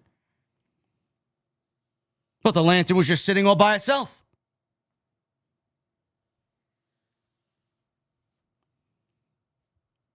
So all three guys made their entrance. Solo made his way out first, Aleister Black second, and then Randy Orton with everybody singing his theme song because it's like American fucking Idol out there with Randy Orton now. So Solo, he tried to get Black to team up on Orton. It was a double cross. Orton went for the RKO early. He couldn't connect. Solo pulled Orton out of the ring and threw him into the ring post. Black hit his moonsault from the apron on Solo. And then he counted an attempt back suplex to the announce desk. And instead took Orton out with a big clubbing blow. And we go into a commercial. We'll pick it up here towards the second commercial because there were 2 commercial breaks in this thing. So right before the second commercial break, Solo continued to ground Orton with some chops and some punches. He comically pointed at the WrestleMania sign as if Solo Sikoa was really going to WrestleMania. It's fun to make believe, Solo. It's fun to make believe. Orton recovered and hit Solo with a series of clotheslines. He couldn't hit the scoop power slam. Solo dodged it. Black came back in after taking a little bit of a nap on the outside. You know how these triple threat matches go. He got dropped with a pop-up Samoan drop by Solo. And we go into a second commercial break. Legitimately, they went from commercial break into the match and then legitimately 3 minutes later into another commercial break. Like, bro, can we spread these fucking commercials out and not overload them in the fucking main event, please? So we come back from this second break. Orton hits a superplex on Black, and it put him in a position for Solo to hit a big splash off the top rope. He gets a near fall. Black and Solo got themselves to their feet, and they go at it one-on-one. But it was Solo Sikoa who got the upper hand. Solo missed with a running hip attack. Black hit him with a top rope meteor, a signature Aleister. Orton got back in the ring. He took a little bit of a nap on the outside after the big splash and hit Black with some clotheslines. Solo avoided the draping DDT from Randy Orton, but he couldn't avoid being dropped across the commentary table by Orton. Black also was dropped across the commentary table with back suplexes. So we go back in the ring. Solo was left stunned long enough to get hit with Orton's draping DDT. Orton had Solo in his sights for the RKO. Black kicked him very hard. Solo recovered and caught Black with a spinning Solo. He goes for a cover. He gets a 2 count on Aleister Black. Solo attempted the Samoan spike, but Black avoided it. Got Solo with a big jumping knee, followed by a bridging suplex for a 2. Black hit Solo with another running knee, almost got caught with an RKO. Black reversed it and attempted Black Mass. Orton dodged, got Black with the RKO. That momentum of the RKO sent him out of the ring. Solo snuck up on Orton, and he looked like he was going to steal the win with the Samoan spike, but he got hit with an RKO out of nowhere. And that was enough for Randy Orton to get the win 1-2-3, and Randy Orton is officially in the men's chamber at the Elimination Chamber. That's the way SmackDown went off the air. The chamber build is not off to a good start, chat. Very predictable on this show. The men's match was a lot better than the women's, but hopefully next week we get a lot better as far as the chamber matches are concerned. So they are clearly adding Monday Night Raw superstars, at least to the ladies' chamber. They have no other choice. There's nobody on Friday Night SmackDown that is even worth title contention outside of Tiffany Stratton, Charlotte Flair, and Bliss. That's it. And I'm assuming all of them will eventually land in the chamber anyway. But then you got Rhea, and some of the ladies over on Monday night also will be vying for a spot in the women's chamber. I wonder if that's going to be the same for the men. How many more men can they add in the chamber? Cody, Jacob, and Sammy are all in the same match. Only one of them can advance. So who exactly is going to advance outside of those guys and then Randy? Trick Williams may be in it. Are they going to add Monday Night Raw guys to the men's chamber? I guess it's an open field this year. All in all, this Friday Night SmackDown was less than enthusiastic, very uninspired. For 3 hours, man, they need to do a lot better to keep your interest. When I'm sitting here telling you guys that Carmelo Hayes and The Miz was the best match of the night, you know you got a problem. Not because Carmelo's great, but the fucking Miz and Carmelo Hayes is the best match over a 3-hour SmackDown? Come on, man. Anyway, we're going to get into your super chats in just a second. First, I got to kick it to my sponsor from tonight's show.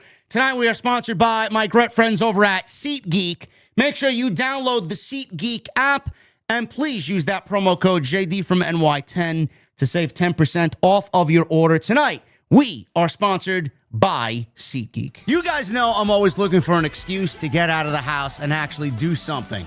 Whether it's a big wrestling show, a game, or a concert, I love live events. And honestly, that's why I want to give the sponsor of today's video, SeatGeek, a huge shout out. SeatGeek is the #1 rated ticketing app with over 35 million downloads, and there are more than 70,000 events listed on the app. Concerts, sports, festivals, wrestling events, you name it. The NBA and NHL are in full swing. There are always great WWE shows popping up. And yes, you can even get World Cup tickets on SeatGeek. And I'm not just saying this because they're sponsoring tonight's show. I actually use SeatGeek. The last time I personally used it was back in October when I decided, pretty much last minute, to go to New Jersey and see one of my favorite bands perform a concert that I've never seen before, ever, Trivium. I wasn't planning it days in advance, and I just said, you know what, I'm going to go. So I opened up the SeatGeek app, checked the prices, and what really sold me was being able to see exactly where I would be sitting with their seating chart. That late in the day, I wanted to know if it was worth it, and SeatGeek showed me everything that I needed to make that decision. And that's one of the reasons why I love using SeatGeek personally. Every ticket is rated on a scale of 1 to 10, so you know if you're getting a good deal. You just look for the green dots. Green means good, red means bad.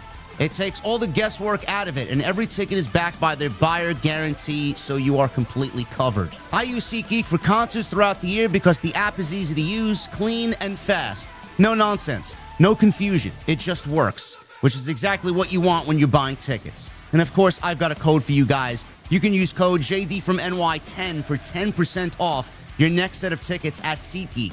That's 10% off any tickets with promo code JD from NY10.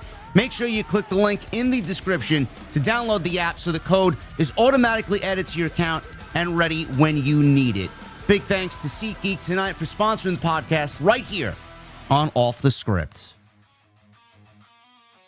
I want to thank SeatGeek for sponsoring tonight's show right here on Off the Script. We're going to get into your super chats, and then I am going to bid you guys a farewell and a good night. Follow me on social media at JD from NY206, Twitter, Instagram, TikTok, and Cameo. Hit that subscribe button down below. Turn on the bell for all notifications. Make sure you guys go out there and check out all the great content on the channel. There's plenty of it. Monday, Tuesday, Wednesday, Thursday, Friday. So make sure you guys go check that out. Continue to hit that thumbs up. Leave a comment down below. All that stuff helps us out in the YouTube algorithm. And those super chats are open. They will be open until I get out of here. So if you guys want to support, you still can do that. Appreciate you guys very much. Start at the top here. Michael Krause with a $5 super chat. JD, me and my family and OTS wish you the best birthday. We are thankful for everything you do for us, my friend. Enjoy your day, bro. Thank you, Michael. Thank you very much, Michael. Happy to have you here always, brother. Michael Jones with a $5 super chat. Happy birthday, JD. I sense Gunther vs. Rey Mysterio career match at Mania coming. Hope to see you again soon, mate. Do you like your CM Punk jacket? I do. I do. It looks great, fits great. Can't wait for the spring so I could actually throw it on. Tone C with a $50 super chat says, happy birthday, JD. Thank you, Tone C. Appreciate you being here, brother. Boss Mo Jackson with a $4.99. Happy birthday, my brother. Wishing you the best. You are in for a treat at the end of Stranger Things. I just finished it, and the end was bananas. Top 10 series for me. I am halfway through season 4. I think I got another 5 episodes, or another 4 episodes in season 4. Really enjoying season 4 so far. Very interested in Vecna.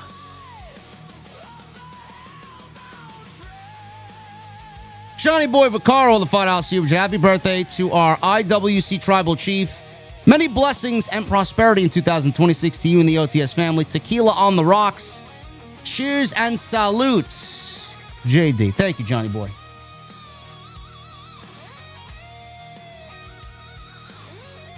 My guy, Billy, with a $5 super chat. Happy birthday to the GOAT. Enjoy your weekend. Have some cold beverages. Thank you, Billy. Thank you for being here, brother. Michelle with a 2. A pissed off Cody is more entertaining to watch. I agree. Remember when they did say he was undergoing some minor character tweaks? You're seeing it. Lauren with a 42 months. JD just watched the Rumble and did not enjoy it. Do you think we'll ever get Cody, Randy? Ever since Randy came back, Triple H has done nothing with him. You know, Lauren, I don't even know anymore. I don't know what they're doing with Randy going into Mania. And the Rumble was awful. More negative than it was positive. Not today, Jay, with a 41 months. Happy 41 months, JD, but most importantly, happy birthday. I hope it was a great one. Love you, man. Thank you, Jay. I appreciate you being here. Gordo with a $5 super chat from my guy, Jay Gordo. Happy birthday to the uncut, no script, don't give a fuck SOB, JD. Hope your year is epic. And I'm not talking Triple H epic. God bless you, bro. OTS for life. Thank you, Gordo.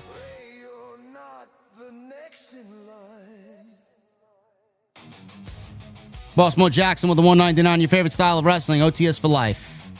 Whatever NXT Black and Gold was. Perfect mix of in-ring, perfect mix of story with the best commentary team in the business.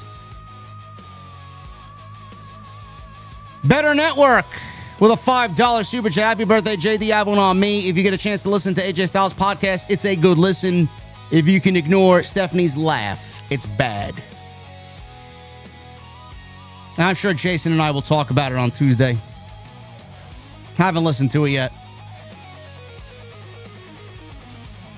Boss Mo Jackson with a $10 super chat. It's funny.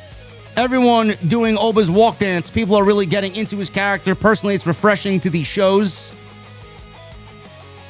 I could get into the MFTs more if they were given individual matches, video packages, promos, and significant wins and purpose. WWE have to put effort in. Yes, they don't. They're not going to put any effort into the MFTs. At all.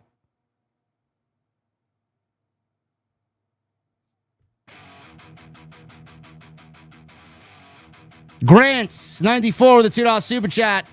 Now that's how you debut Oba. Keep him on SmackDown.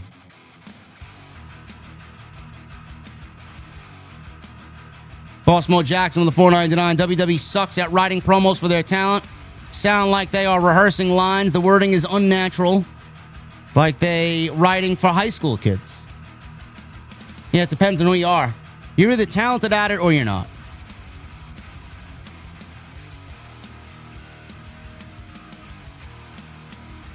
Mike with a $50 bomb here. JD, listening to you gives me a few hours every week of normalcy.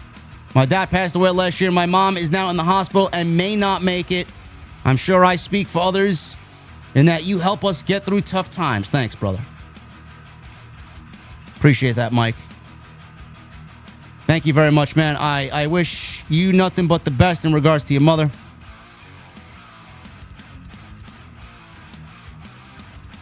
And those comments mean the most to me, man. The ones that you guys send in where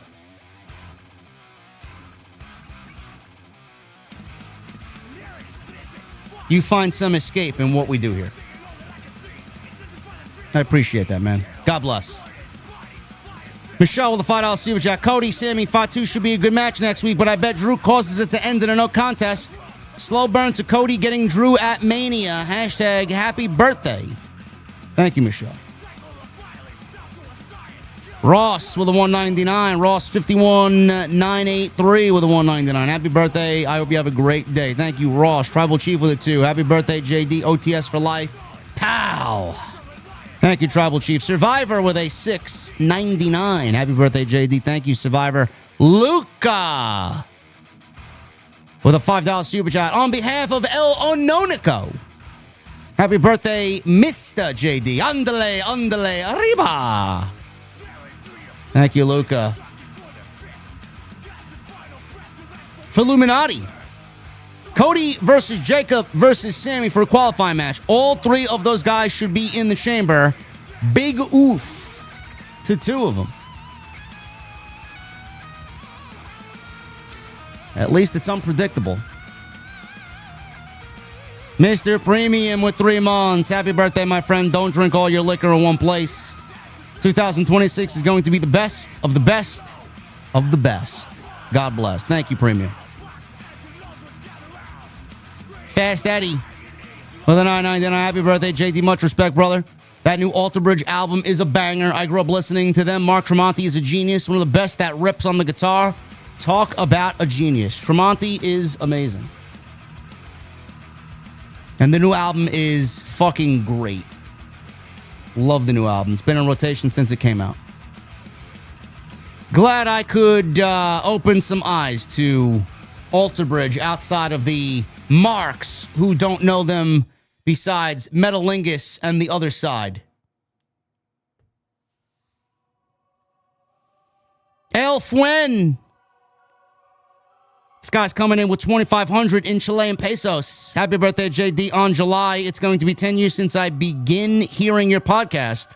Thanks for the great content. Cheers. Thank you, Elfwin. 10 years is a long time, brother.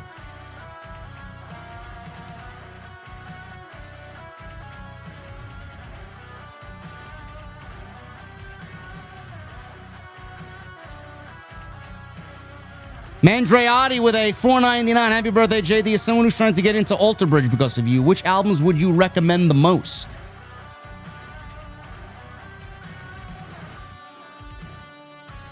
Well, you should listen to the new one because it's quintessentially Alter Bridge. But if you're going to listen to any album, Blackbird is where I would start. Blackbird, Fortress, and then I would listen to the new one. Pawns and Kings is great. The Last Hero is great. They're just a finely tuned band now. They're like a bottle of fine wine that is aged perfectly now. Bossmo Jackson with a $1.99. I love the Michael Jackson Beat It alternative theme. That's fire. Thank you.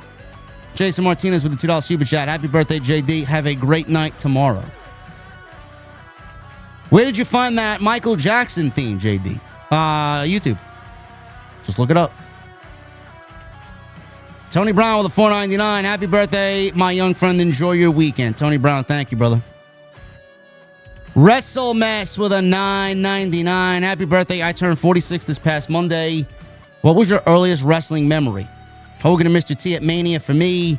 I was a big A-Team fan as a kid, and that was my gateway into wrestling. Earliest memory was Savage and Hogan and the Mega Powers and them breaking up. And then Warrior and Rick Rude at WrestleMania 5. With Rude stealing the IC title from the Warrior.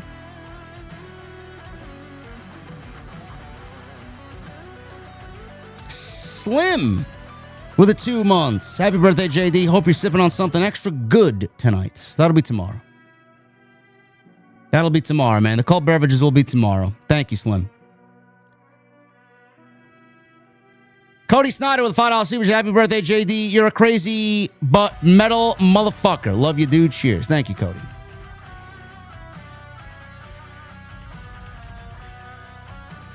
Cesar with a new membership. Thank you, brother. Thank you for being here. Mike Herring with a 5. Been watching your videos for a while. Never knew we shared the same birthday. So happy birthday, twin. Happy birthday, Mike Herring.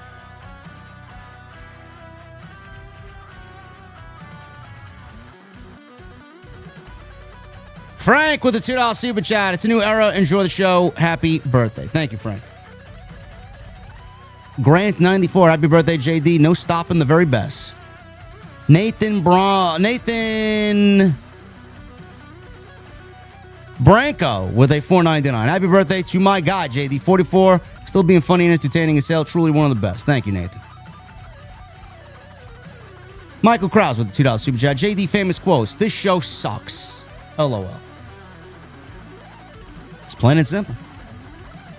Caden with a $1.99. Happy birthday, JD. Thank you, Caden. Jay Everington with a 2. What happens first? WBD drop AEW or TKO drops Triple H? WBD drops AEW. Henry with the 2. Happy birthday, JD. Thank you, Henry. Baltimore Jackson. I watched AW after a year of ditching it. It's just okay.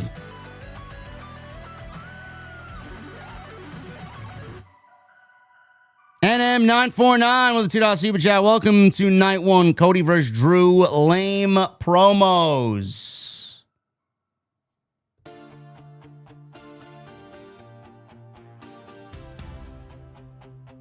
Jopo. 199. Happy 44 JD. It's all downhill from here. Don't remind me. Baltimore Jackson with a $4.99. Gargano and wife should leave WWE. Small guys and luchas have little to no ceilings there. Booking is recycled every year. They're just as... They just use different wrestlers. Yeah, listen, I don't know. The booking is terrible. Mendelfs with a 44 months. Happy birthday, JD. I'm usually quiet in the back, but I had to come up tonight to say happy birthday to you, fam. Thank you, Mendelfs. 44 months is a long time, brother. Dalton Meister with a $5 super chat. What's up, JD? First off, happy birthday. Also, have you checked out the new Megadeth album? I've heard lots of mixed stuff from lots of people. Yeah, it's all right. I'd give it a 5.5 out of 10. I bought it. I got it on vinyl for my birthday today. I just wanted it because it's their last album. So now I'm going to be in the process this year. I think later in the year I'm going to start researching a good vinyl player, a good record player. I don't have one, but it's all right. I mean, Dave Mustaine is old, bro. His voice is gone. His guitar playing is still great, but his voice is gone. Jeff with a $20 super chat. Hey, JD, happy birthday, brother. When we met in line at the Superstore during SummerSlam New Jersey last year, I could tell you're a great person, dedicated to your craft and genuine. Cheers to the GOAT. Have an amazing birthday. Jeff, thank you, brother. Thank you, man. I appreciate that. Captain Solo at $5 super chat. They're going to jam Lash Legend down our throats like they did Charlotte and Nia. She's not a good professional wrestler at all. And also he says, why is nobody talking about the fact that the crate Johnny was lying on face down was marked NXT? Was this a troll or a burial? I didn't even see that. There's always some subliminal thing with WWE. They do everything for a reason. Michael Krause with a $2 super chat. Role model.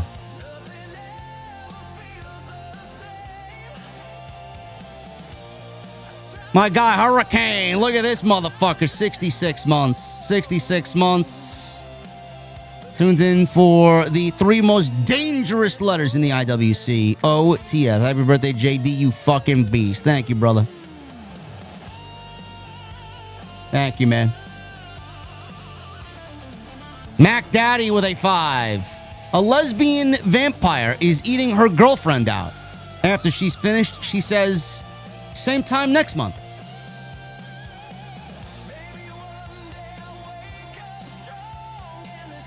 Lauren with a 4. 6. $6 in super chat from Lauren. Men's Chamber, Cody, Randy, Braun, Gunther, Finn, Damian. Finn's not going to be in the chamber. He's getting CM Punk for a world title. Women's Chamber, Tiffany, Jordan, Bex, AJ, Raquel, Roxy.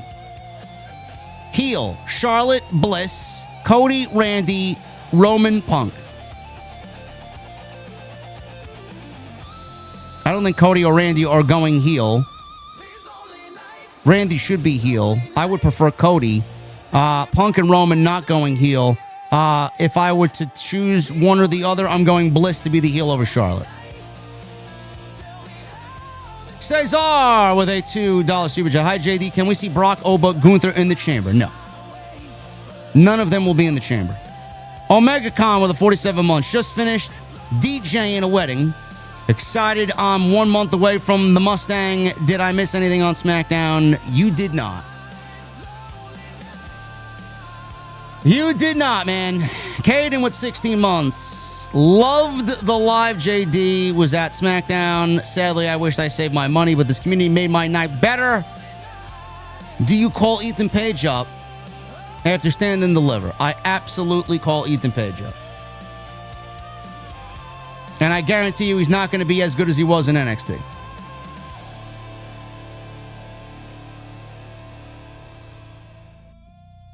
Hollywood guy with a $5 super chat. JD, do you see any TNA or NXT wrestlers in the chamber? Maybe Jericho or LA Knight? Maybe Hendry? No. I do not.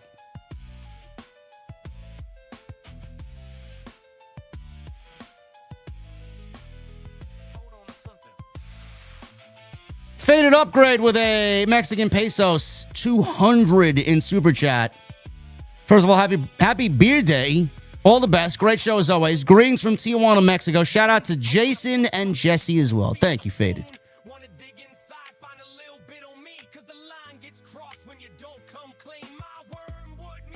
Joshua with 14 months. Happy birthday to the head of the OTS family. JD, you're the tribal chief of OTS. Thank you, Joshua.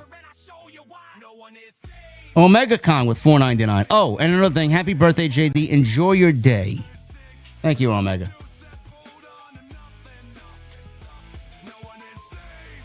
Furious Nation with a $4.99. What's up, JD? Happy birthday, brother. Having an ice-cold beverage here tonight. Cheers and happy 44. Forever grateful. OTS for life. Furious. Thank you, brother. Shanamtra with a super chat. He says, happy birthday, JD. Have a good one. Lenin Jimenez. Happy birthday, JD. You're the GOAT. Greetings from Mexico. Side of the Ham with a $1.99. JD, you ever gone to a wrestling school? Happy birthday. No, I have not. I only work for a wrestling promotion known as House of Glory.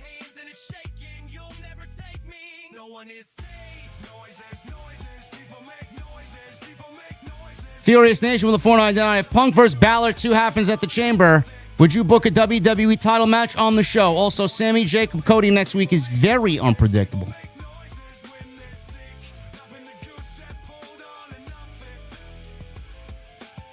I don't. Sammy may actually get in the chamber, and we may actually get Cody versus Drew, or Cody versus Fatu. We don't know. It's very unpredictable what they're doing, which is good.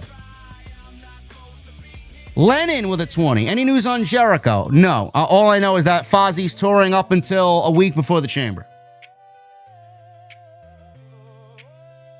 Captain Solo with a 2. Happy birthday. Have an ice cold Guinness. Yeah, thank you, Captain. Brendan Watson with a $4.99. Happy birthday, JD. Hope you have a great day.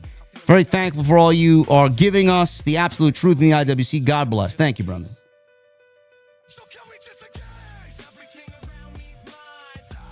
Watson with a super chat. What's up, JD? Happy birthday, my brother. Hashtag OTS for life. Thank you, Watson. Furious Nation with the $4.99. If Chris Jericho still comes back to WWE, what if he comes back in the way Cody did at Mania 38, and we get LA Knight versus Chris Jericho at WrestleMania 42 that way? I don't know. Maybe. Jorge with 3 months. Happy birthday, brother. Keep killing it. Love you. We both have birthdays on the 6th. I'm in January. Well, happy, very belated birthday, Jorge. Toya with a $2 super chat. Happy birthday. Hope it was a good one. Thank you, Toya. Champ here with a $4.99. Happy Earth Day, JD, and many more. You're the best in the business. Don't get too drunk tomorrow. Enjoy your Super Bowl birthday weekend. Who you got? I'm going the Patriots.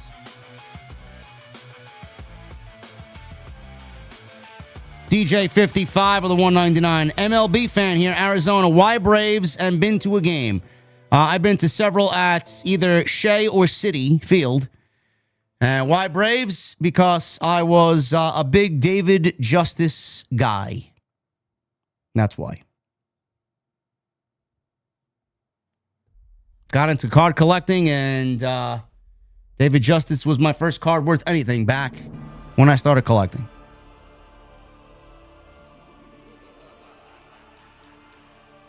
King Kong forever with a $7.99. Hi, JD. Thank you for everything you do. Sending best wishes and happy birthday. Thank you, King Kong. Why New England? Because I think New England's going to win. Not that I'm a fan of either team. I don't give a fuck who wins the Super Bowl. I'm just predicting New England's going to win. My guy Triple M with the $5 Super Chat. Hope you had a good birthday. Our GOAT, the absolute legend. Next time we run the dungeon, the exotic will be yours. Have a great weekend, my friend. Yeah, I wanted to run it today, bro, but I opted to take myself to the mall and buy myself a couple of things. Maybe if we have time, I don't know. I don't know where I'm going to be this weekend. I'm going out tomorrow night with my brothers and Solid Monster, and Sunday's the Super Bowl, so I don't know. Probably Monday. Furious Nation with the $4.99. If Eddie Guerrero was alive today, the banger matches and stories he would have had. Wished I started watching in 04 instead of 07 when he was alive. Eddie's a GOAT. Eddie is a GOAT. Venom Supreme with a 5. No message. Thank you, Venom. Hot Preets with a $6.99. When and what exactly made you fall in love with wrestling? An era of WWE that is close to your heart. NXT Black and Gold. And the larger-than-life athletes and larger-than-life characters. The Warrior, Hogan. Guys like that. Savage. Jake. Undertaker.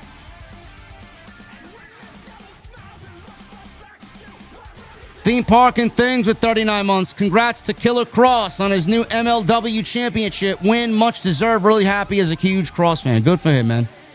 Good guy. Happy for him. I knew he was going to do just fine on the Indies.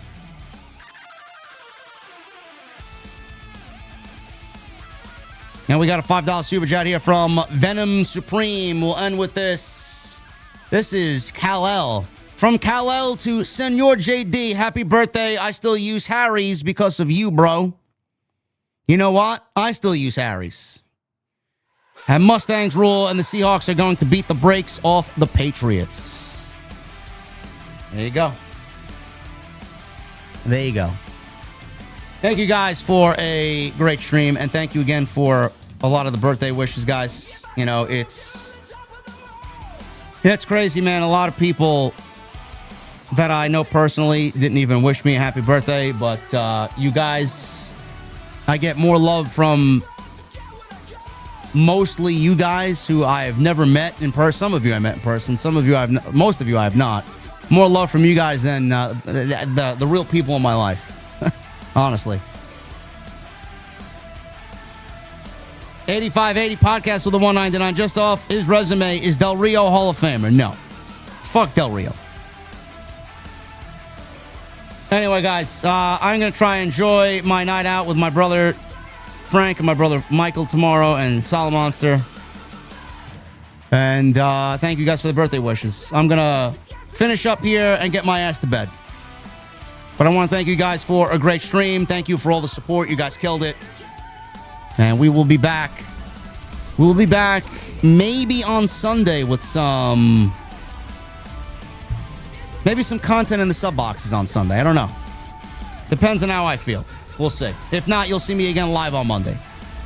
Follow me on social media at JD from NY206. Twitter, Instagram, TikTok, and Cameo. Hit that subscribe button down below. Turn on the bell for notifications. Go check out all the content on the channel. There's plenty of it. Once again, go and check out my sponsor for tonight's show, SeatGeek. Download the app. Use that promo code JD from NY10. 10% off your order at SeatGeek. Continue to hit that thumbs up. Hit that subscribe button down below. And please turn on that bell for all notifications. Thank you guys for the birthday wishes. I will see you right back here live again Monday for Monday Night's Raw. See you guys later.